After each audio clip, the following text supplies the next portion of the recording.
Subscribe कीजिए हमारे channel को और बेल आइकन को भी प्रेस कीजिए ताकि आप हमारी सभी वीडियोस को सबसे पहले देख सकें। Friends, welcome to Divya Verma channel. आज हम बनाने जा रहे हैं नमकीन खस्ता पूड़ी। तो आइए देख लेते हैं उसके इंग्रेडिएंट्स। तो यहाँ पे हमने लिया है 2 कप गेहूं का आटा, 1 छोटा चम्मच अजवाइन, 3 बड़े चम्मच सरसों का तेल, 2 मीडियम साइज के बारीक चॉप किए हुए प्याज, थोड़ा सा हरे धनिया बारीक चॉप किया हुआ, 3 बड़े चम्मच बेसन, 1 बड़ा चम्मच अनार और ये 1 छोटी चम्मच कसूरी मेथी, 1 छोटी चम्मच जीरा, नमक स्वाद अनुसार, कश्मीरी लाल मिर्च 1 छोटी चम्मच, 1 छोटी चम्मच धनिया पाउडर, 1 छोटी चम्मच हल्दी पाउडर और आटा गूंदने के लिए हम लेंगे थोड़ा सा पानी 1 ग्लास। तो जो प्याज हम यूज करेंगे यहाँ पे वो काफी बारीक चॉप होना चाहिए। तो अब सबसे पहले हम आटे में इंग्रेडिएंट्स ऐड करेंगे। तो पहले हम ये अजवाइन डाल देते हैं। अजवाइन को डालने से पहले हाथों से थोड़ा सा रगड़ लें और फिर इसको डाल दें। नमक डालेंगे आधी छोटी चम्मच, अनार डाल रहे हैं, अनार के दाने,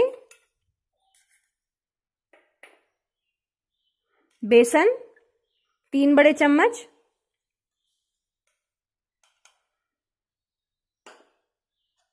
प्याज,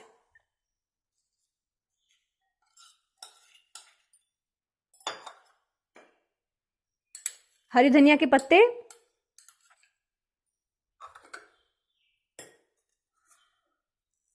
जीरा, कसूरी मेथी,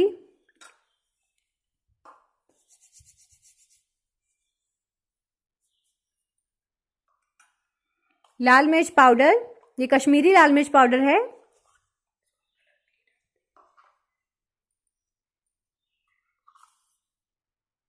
धनिया पाउडर, हल्दी पाउडर,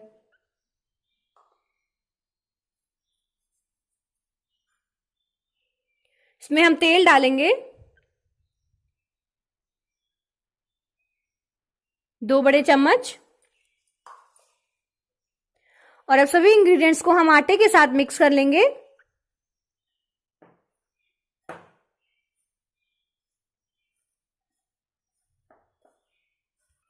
खूब अच्छी तरीके से हमें सभी इंग्रेडिएंट्स को मसल कर आटे से मिक्स करना है। तो अगर आपको ज्यादा तीखा पसंद हो तो आप इसमें हरी मिर्च भी डाल सकते हैं बारीक चॉप करके। तो हमने अच्छी तरीके से इसको मिक्स कर लिया है। तो अब इसमें हम पानी डालेंगे। तो हमेशा की तरह थोड़ा थोड़ा करके पानी डालें और एक अच्छा डो बना के तैयार कर लेना है। तो हमें इसका सख्त डो बनाना है, ज्यादा नरम नहीं, और फिर इसको ज्यादा हाथों से मैदना भी नहीं है। हल्का हल्का हाथ लगा के इसको एक डो बना के तैयार कर लेना है। तो इसी तरीके से हल्के हाथों से इसका सख्त डो बना लेना है। इसको ज्यादा गूंदना नहीं है, हमें ज्यादा सॉफ्ट नहीं करना है इसको, तभी जो पराठा है वो क्रिस्पी और क्रंची बनेगा। जितने इंग्रेडिएंट्स हमने डाले हैं, अगर कुछ उसमें से आपके पास नहीं है तो आप नहीं भी डालेंगे तो भी पराठा अच्छा बनेगा। तो ये हमने गूंद के तैयार कर लिया है। आप देख सकते हैं इसको हमने कैसा गूंदा है, ज्यादा सॉफ्ट नहीं किया है। तो इसको हम 2 मिनट के लिए ऐसे ही रख देते हैं। तो अब गैस ऑन करते हैं और पैन रखते हैं गर्म होने के लिए, क्योंकि हमें पराठा अब बनाना है। तो मीडियम फ्लेम पर हमने रख दिया है। तो हम इस डो में देख लेते हैं कि हमें कितने पराठे बन सकते हैं। तो इसको हाथों में लेके रोल कर देंगे और इसकी लोइयां निकाल लेंगे।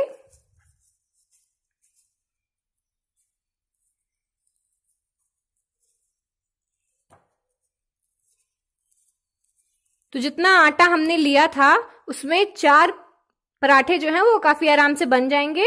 और लोइयों का साइज देख लीजिए आप, मीडियम साइज है। तो इतने में हम 4 पराठे बनाकर तैयार कर सकते हैं। तो अब पराठा बनाना शुरू करते हैं। तो सबसे पहले हमें लोई को हाथ में लेके उसको फ्लैटन कर देना है और फिर उसके ऊपर आटा लगाएंगे सूखा।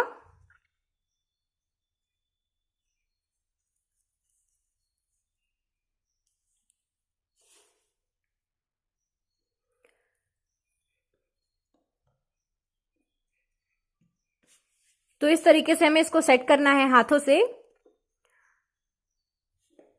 और फिर बेलन से इसको रोल कर देंगे। जितना छोटा या बड़ा पराठा आपको बनाना हो आप बना सकते हैं। तो इसका जो मैक्सिमम साइज है वो इतना ही रखेंगे हम।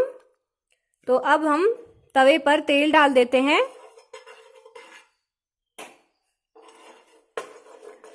और ये जो पराठा हमने तैयार किया है उसको डाल देंगे। तो इसको दोनों तरफ हमें सिर्फ आधे आधे मिनट से भी कम टाइम के लिए सेकना है,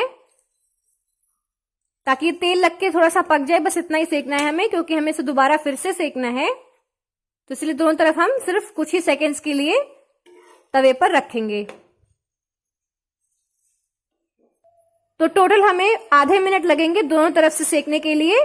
तो ये हो गया है, सिक गया है, उसको हम उतार लेते हैं और फिर इसको गर्मा गर्म ही हम फोल्ड कर देंगे और फिर इसका एक लोई बना लेंगे।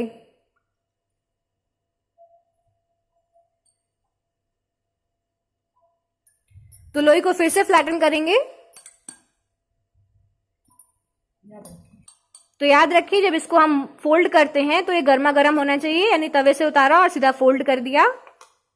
और फिर इसको फ्लैटन करके इसके ऊपर फिर से सूखा आटा थोड़ा सा लगाएंगे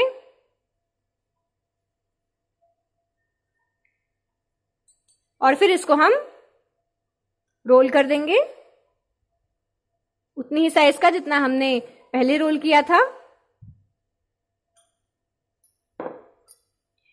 क्योंकि ये पराठा बेलते वक्त थोड़ा सा फटने लगता है, इसीलिए थोड़ा सा सावधानी रखेंगे।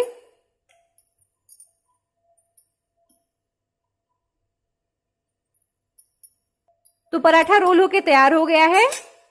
तवे को फिर से हाई मीडियम फ्लेम पर हम गरम करेंगे और फिर इसको हम पराठे को तेल डालकर फिर से सेकेंगे।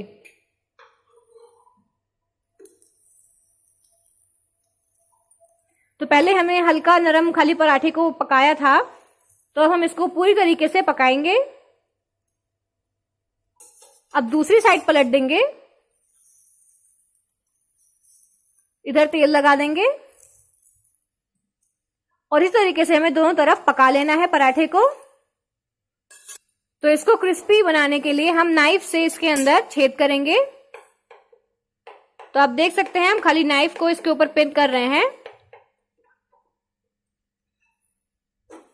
पलट देंगे, दूसरी तरफ भी पिन कर देंगे ताकि जो पराठा है वो अंदर तक पके।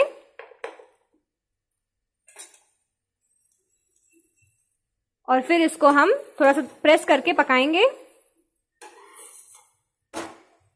पलट पलट कर हमें पकाना है पराठे को। तो पराठे को क्रिस्पी और क्रंची बनाने के लिए हमें इसे मीडियम फ्लेम पर पकाना होता है। जितना ज्यादा पकाएंगे उतना ज्यादा क्रिस्पी बनेगा ये। तो हर तरफ पलट पलट कर इस तरीके से पकाना है। तो पराठे का कलर देखिए पूरी तरीके से चेंज हो गया है। ये पराठा पूरी तरीके से पक गया है। तो अब इसको हम निकाल लेते हैं अलग प्लेट में और इसी तरीके से हमें सारे पराठे बनाने हैं।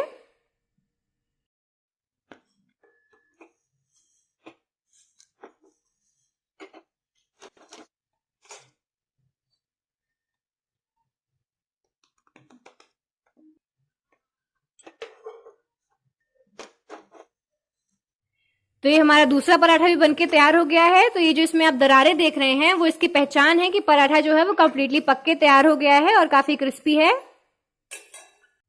तो देखिए हमारे यम्मी खस्ता पराठे बनके तैयार हो गए हैं। तो इन्हें आप चाहे चाय के साथ खाएं या फिर कॉफी के साथ या दही के साथ, बहुत ही टेस्टी होते हैं। और आप देख सकते हैं कितने अच्छे से ये पक गए हैं।